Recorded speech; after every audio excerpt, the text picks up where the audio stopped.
آج کل جیسے یہ بیماریاں ہیں نا، بہت ساری بیماریاں آ گئی ہیں، جیسے گردے فیل ہو رہے ہیں اچانک سے، اور دل کی بیماریاں آ گئی ہیں، دل خراب ہو رہے ہیں، والوز اس کی جو ہیں وہ بند ہو رہے ہیں، بہت سے ایسے ہیں جن کی وجہ سے انسان کی ڈیتھ بہت جلدی ہو رہی ہے، کم ایج میں آ کے ان کو بیماریاں لگ جاتی ہیں۔ ہوتا تو سب خدا کی طرف سے ہے، یہ ہمارے اعمال ایسے ہیں کہ جن کی وجہ سے ہماری اتنی زیادہ بیماریاں ہمیں پیدا ہو رہی ہیں، ٹھیک ہے۔ تو اس کے لیے حضرت محمد مصطفیٰ صلی اللہ علیہ وسلم نے ارشاد فرمایا ہے کہ اگر ایسے موذی بیماریاں آ گئی ہوں تو وہاں پر یہ دعا ضرور پڑھا کریں، انشاءاللہ عز و جل کبھی بھی آپ کو موذی بیماری نہیں لگے گی۔ اس میں سے کون سی ایسی دعا ہے، ہم وہ پڑھتے ہیں، آپ بھی پڑھیں، انشاءاللہ کبھی بھی آپ کو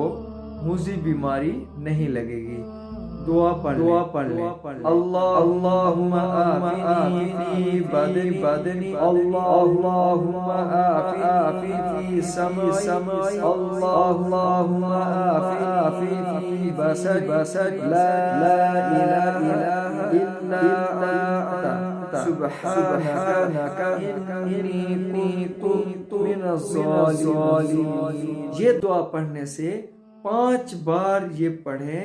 اور ہر نماز کے بعد پڑھیں، اور پانی کے اوپر دم کر کے پئیں یا اپنے ہاتھوں پر پھونک کر جسم پر لگائیں۔ انشاءاللہ عز و جل کبھی بھی آپ کو کوئی قسم کی موذی